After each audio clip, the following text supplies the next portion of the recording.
인테리어 할 때는 어떤 타입이 유리할까요? 무조건 타워형이 좋을까요? 아니면 판상형이 좋을까요? 기존 아파트들에서 많이 보였던 판상형 구조와 최근 지어진 아파트들에서 많이 보이는 타워형 구조는 어떤 게 다를까요? 각 타입별로 어떤 장단점이 있는지 오늘 한번 알아볼 수 있도록 하겠습니다.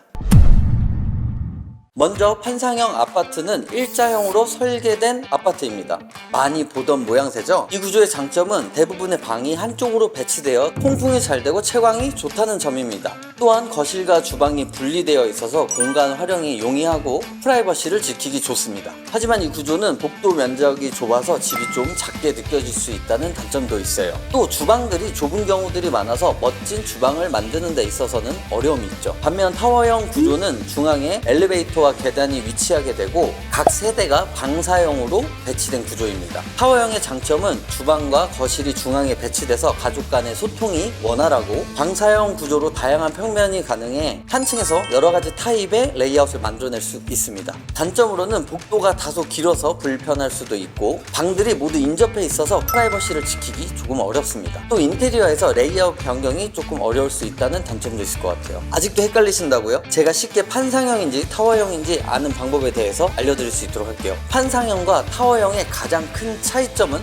공동현관이라고 보시면 될 것 같습니다. 한 층에 두세 대씩 살고 두 개의 호실 라인별로 공동현관이 있는 게 판상형이라 보시면 될 것 같고요. 하나의 공동현관을 가지고 아파트 전체가 나눠서 쓰는 것을 타워형으로 보시면 될 것 같습니다. 이제 아시겠죠? 쉽죠? 이렇게 판상형과 타워형마다 장단점이 뚜렷이 있는데요. 인테리어 할 때도 분명히 많은 차이가 있습니다. 그 중에서도 오늘은 타워형 아파트 인테리어에 대해서 알아볼 수 있도록 할게요. 타워형 중에서 이런 타입의 아파트는 기존 레이아웃에서 주방만 대면형으로 바뀌게 된 케이스들이 많습니다. 사실 이거 말고는 딱히 답이 없어요. 아일랜드를 이렇게 놓거나 이렇게 놓는 거 두 개밖에 없다고 보시면 될 것 같아요. 대대적으로 주방 거실을 바꾸거나 그러지 않는 한 아주 새로운 레이아웃을 만들기가 쉽지 않습니다. 간혹 키 큰 장 있는 쪽이 비내력벽인 집이 있는데 방을 없애고 주방을 한 칸 더 뒤로 밀어서 보다 넓은 공용부를 만들어낼 수 있지만 대부분 이쪽이 내력벽인 경우가 많아요.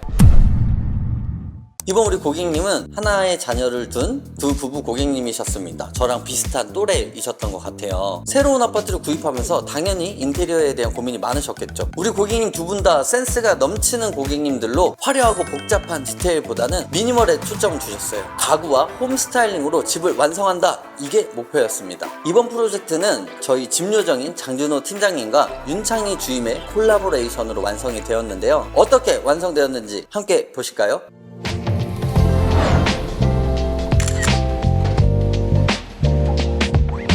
이곳은 현관입니다. 현관에서는 신발장 수납이 가장 중요하겠죠. 현관이 좁을 때는 신발장을 어떻게 하면 신발을 가장 많이 넣을 수 있나, 그걸 저희가 좀 가장 신경을 많이 써야 되잖아요. 고객님들 같은 경우에는 신발의 높이에 따라서 장 계획을 다르게 가져갔습니다. 이쪽에 장이 하나가 더 있었어요. 이쪽의 장 같은 경우에는 높이가 높은 신발들을 모아서 둘 수 있는 그런 공간으로 만들어 두었고, 이쪽 신발장 같은 경우에는 최대한 높이를 얇게 해서 일반적인 신발에 들어갈 수 있도록 신발 수납량이 훨씬 좋아지게 됐어요. 바닥의 높이 같은 것들도 저희가 일반적으로 띄우는 것보다는 좀 더 낮게 띄웠습니다. 신발 수납량을 한 칸이라도 더 많이 주고 싶었던 것도 있었고요. 복도가 되게 길어요. 멀리서 봤을 때 이 신발장 밑에가 보여지게 되는데 얘가 너무 높다 보면은 이 간접 조명이 보일 수도 있거든요. 그래서 저희가 도어도 살짝 낮추고 높이도 일반적인 높이보다 4-5cm 낮췄습니다. 인테리어를 하다 보면 현관이 작은 곳들이 있어요. 수납이 이렇게 적은 곳들이 있는데 이렇게 장 구성을 참고하셔서 들어가시면 수납을 많이 가져가실 수 있지 않을까 싶습니다. 타워형 아파트의 경우 이 긴 복도가 특징이잖아요. 이 복도를 어떻게 풀어내는지가 정말 중요합니다. 이곳에는 또 도어들이 많아서 이 도어의 스타일을 어떤 걸로 할지, 이 도어를 어떻게 풀어나갈지가 또 매우 중요한 숙제가 되겠어요. 디프로그가 어떻게 이 복도를 풀어냈는지, 어떤 방식이 좋을지 제안 드릴 수 있도록 하겠습니다.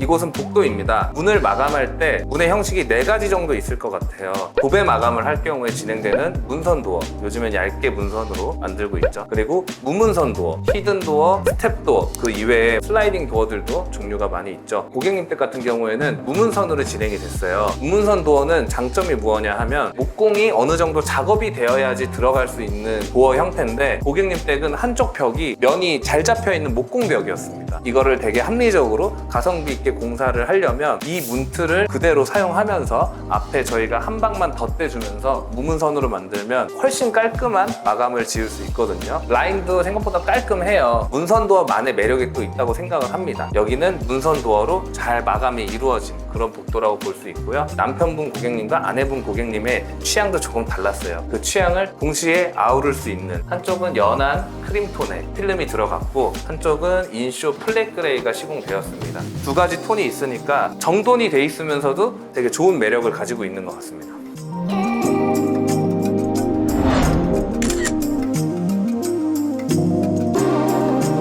인테리어를 할 때 디자인하면서 고려를 되게 많이 하는 부분 중에 하나가 터닝도어라고 많이들 말씀을 드렸죠. 터닝도어를 푸는 방식이 여러 가지가 있습니다. 이전 영상을 보시면 히든 슬라이딩 도어로 풀기도 하고요. 형식 자체를 예쁘게 마감을 지어서 최대한 무문선처럼 보여지게 하는 그런 방식도 있고, 이번 현장에서는요 히든 도어처럼 도어를 달아드렸습니다. 문을 눌러서 열면 이렇게 터닝도어가 있죠. 이런 형식을 만들 때 주의할 점은 가구 도어가 생각보다 두껍지가 않잖아요. 휨 방지를 꼭 해줘야 됩니다.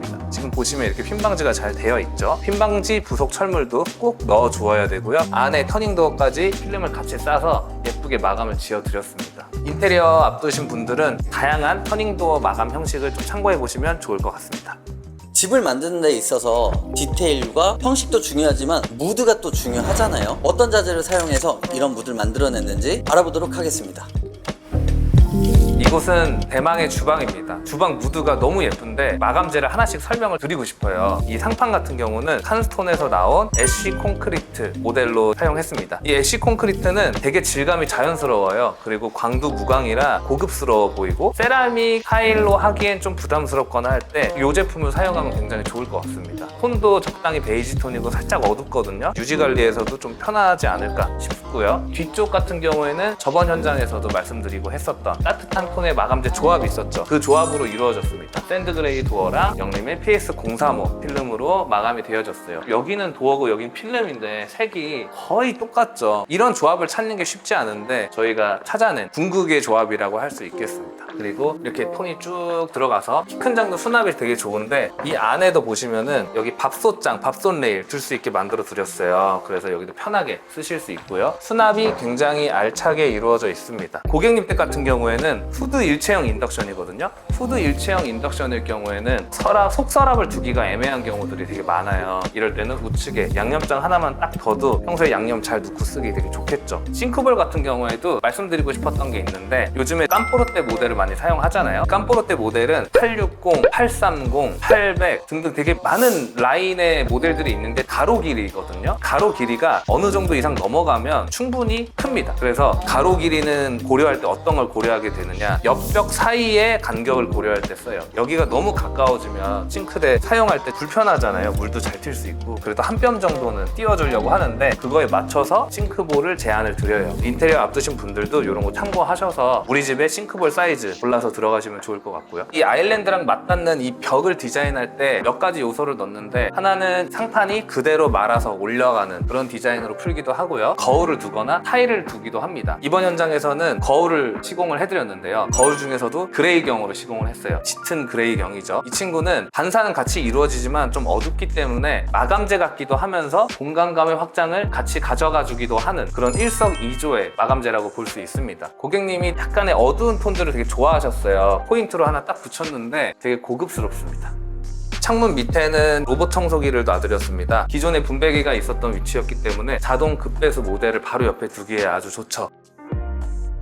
그리고 앞쪽에는 다 서랍으로 놓아드렸어요. 왼쪽 서랍에는 속서랍을 넣어드렸습니다. 거실부에서 좀 더 수납을 편하게 사용하실 수 있도록 최대한 꽉 채워서 드렸습니다. 저는 이 현장을 디자인하면서 제일 기대했던 뷰가 이 뷰였어요. 여기 홈바로부터 시작해서 한 톤이 부드럽게 가고 반대쪽도 한 톤이 그대로 부드럽게 가는, 화면에는 다 담지 못할 만큼 굉장히 예쁩니다. 홈바 같은 경우에도요, 저희가 숨겨진 디테일이 되게 많은데요. 벽을 라운드로 굴려 놓은 겁니다. 라운드를 굴리면서 천장이 마이너스 몰딩이 함께 굴러서 가거든요. 이 디테일을 잡는데도 창희 주임님도 되게 신경 많이 쓰면서 같이 진행을 했어요. 신경 쓴 만큼 너무너무 예쁘게 잘 나온 것 같습니다. 또 하나 하나는 안쪽에 필름 끝나고 나서 그 다음부터 이 가구재와 같은 마감재로 진행을 한 거예요. 말려서 들어오는 것까지만 필름이고 그 안에서부터는 가구로 풀어냈거든요. 디자인이 굉장히 잘 이루어졌습니다. 도어의 앞부분과 필름이 끝나는 부분이 정확히 맞아 떨어져 있거든요. 훨씬 깔끔한 디자인이 된 것 같아요. 조명 같은 경우도 보시면은 둘 다 위아래로 조명이 나오게끔 디자인을 했거든요. 뒷벽에 붙은 타일의 질감이 최대한 잘 드러날 수 있도록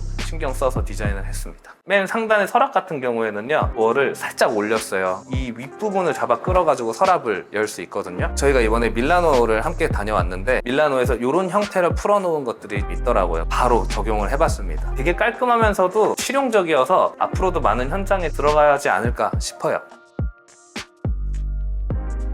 이곳은 거실과 테이블이 있는 공용부입니다. 공간의 레이아웃이 굉장히 마음에 들거든요. 주방 아일랜드랑도 식탁이 멀리 떨어져 있지 않고요. 그 사이에 소파도 있다 보니까 어디에 앉아있던 간에 소외받는 사람이 없어요. 가족들이 여기에 앉아있을 때 어떤 분위기가 될지 예상이 잘 가는 그런 레이아웃입니다. 마감도 깔끔하게 이루어졌기 때문에 군더더기 없는 집이 나온 것 같아요. 세련된 분위기를 잘 나타내주고 있거든요. 화려한 거를 넣지 않아도 포인트 벽 하나 주고 나머지 다 비슷한 베이지 톤으로 풀어내기만 해도 얼마나 집이 멋져지는지 이 고객님 댁을 보면서 알 수 있었습니다. 소파도 고객님께서 직접 구매하신 소파인데 너무 이뻐요. 이 집의 큰 포인트 중에 하나는 조명이라고 볼 수 있습니다. 집이 이렇게 깔끔해 보이는 이유 중에는 천장에 마그네틱 조명만 있기 때문이에요. 다른 조명이 딱히 없고 간접등과 마그네틱으로 이루어져 있잖아요. 마그네틱도 아일랜드부터 거실로 오기까지 차근차근 계획을 해서 좋은 위치에다 시공을 해놨습니다. 마그네틱의 장점이 뭐죠? 원하는 위치에 뺐다 꼈다 할 수 있는 그런 장점이 잘 살아있는 집인 것 같습니다. 인테리어 하는 데 있어서는 디자이너만 중요한 게 아닙니다. 현장에서 이 디자인을 어떻게 풀어내는지도 정말 중요해요. 이번 현장을 맡았던 윤창희 주임의 이야기 들어볼 수 있도록 하겠습니다. 변수라든지 특이사항이 있으면 최대한 빨리 해결을 하고 제안도 드리고 고객님과의 소통이 이루어져서 예쁜 현장이 만들어진 게 된 것 같습니다. 공정별로 하루하루 달라지는 모습이 일을 하는데 원동력이 되는 것 같습니다. 앞으로 현장에 어려운 디테일들이 많이 생길 텐데 사전에 면밀하게 준비를 해서 변수 없이 잘 해결해 나갈 수 있도록 노력하겠습니다.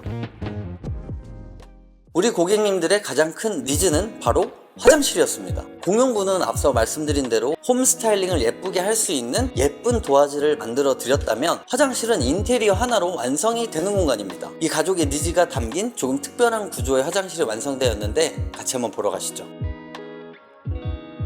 이곳은 거실 욕실입니다. 욕실 레이아웃을 디자인함에 있어서 사실 욕실은 좀 한계가 있거든요. 왜냐면은 변기 위치가 어느 정도 고정이 되어 있게 되고 그 안에서 세면대와 샤워부 위치를 변경을 해야 되고 수납도 같이 이루어져야 되기 때문에 생각보다 고려할 것들이 많아서 좁은 공간에서 다양한 것들을 고려해야 되다 보니 레이아웃의 한계점이 되게 많아요. 고객님 댁 같은 경우에는 다른 레이아웃이 나왔습니다. 우선 이렇게 세면대가 하나 있고요. 샤워를 이곳에서 하게 됩니다. 그리고 왼쪽에 선반도 놔드렸고요.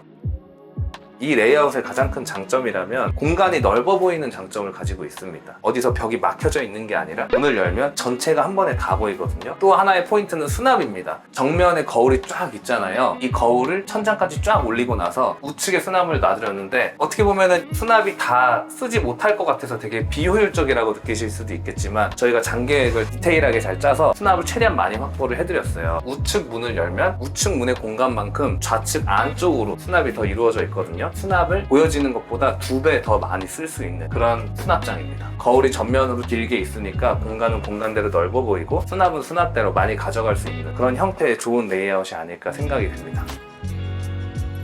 안방 같은 경우에도 고객님이 옷이 많으시거든요. 벽 한쪽을 드레스룸으로 만들어 드렸습니다. 그리고 그 안방 욕실 입구에는 화장대도 만들어 드렸습니다. 이 화장대 같은 경우도 장 계획을 잘 짜서 수납을 남김없이 최대한 많이 쓸 수 있도록 계획을 해드렸고요. 안방 욕실 같은 경우에는 좀 어두운 타일을 고객님이 좋아하셨습니다. 어두운 톤의 안방 욕실이 완성이 되었고 천장에는 반사가 되는 블랙 바리솔을 설치해드렸어요. 반사되는 재질을 붙이니까 공간이 좀 더 넓어 보이고 무드도 그대로 가져갈 수 있는 좋은 형태의 욕실이 나왔습니다. 두 부부분과 한 명의 아이, 보통 30평대 방이 3개 있는 집에서 방이 꼭 하나가 남게 되죠. 이 방을 어떻게 사용할지 고민들이 많으신데요. 이 고객님들은 그 하나 남는 방을 드레스룸으로 이용하시기로 결정을 하셨습니다. 드레스룸 같은 경우에도 수납을 최대한 많이 하길 원하셨거든요. 방 한 곳은 아예 드레스룸으로 계획을 해드렸습니다. 그리고 드레스룸에서는 좀 더 고급스러운 무드가 나올 수 있도록 어두운 톤으로 시공을 해드렸고요. 벽지도 같이 어두운 톤으로 맞춰서 들어갔습니다. 이번 현장 어떻게 보셨나요? 저희가 인테리어를 하다 보면 챙겨야 될 것들이 되게 많습니다. 마감재 조합도 잘 가져가야 되고요. 레이아웃도 당연히 잘 이루어져야 되고요. 레이아웃을 멋지게 만드는 그런 디테일도 챙겨야 되고 정말 많은 부분들이 있어요. 그런 것들을 다 고려하면서 진행을 해야 되는데 이 많은 부분들을 저희가 놓치지 않고 잘 가져가려면 진행되는 과정에서는 더욱더 신경을 많이 써야 됩니다. 인테리어는 그런 것 같아요. 관심이라고 생각을 하거든요. 이 집이 나오기까지 이 모든 곳들에는 다 관심이 묻어있는 곳이라고 보시면 됩니다. 관심을 가지지 않았다면 나오지 않을 부분들로만 이루어진 그런 집인 것 같아요. 여기 현장 맡아서 이제 진행해주신 윤창희 주임님 너무 고생 많이 하셨고, 고객님도 늘 저희의 이런 변수와 현장 진행하면서 늘 기쁜 마음으로, 즐거운 마음으로 함께 전화도 같이 하고 소통해주셔서 너무 감사하고요. 이 공간에서 행복한 추억 많이 만드셨으면 좋겠습니다. 저는 디프로그의 집요정 장준호 팀장이었고요. 다음 리뷰로 또 돌아오도록 하겠습니다. 다음 영상에서는 판상형으로 인테리어를 해서 멋지게 만든 집을 가지고 이야기해볼 수 있도록 하겠습니다. 보여드리고 싶은 현장이 또 많이 남아있거든요. 다음 판상형 구조의 인테리어가 궁금하시다면 좋아요와 구독 눌러주시면 감사하겠습니다. 지금까지 저는 인테리어 크리에이터 디프로그였습니다. 우리 집을 만든다는 생각으로 디자인합니다. This is my home, 디프로그.